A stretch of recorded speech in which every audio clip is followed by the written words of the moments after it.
If you think someone is using your WhatsApp on another computer, this is the fastest way to remove all linked devices. This method works even if you don't have access to the computer anymore. First, open WhatsApp on your phone.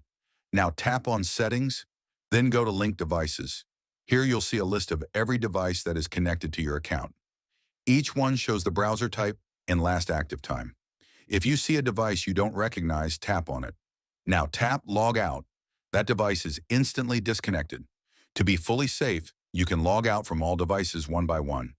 Once they're removed, nobody can access your WhatsApp without scanning your QR code again.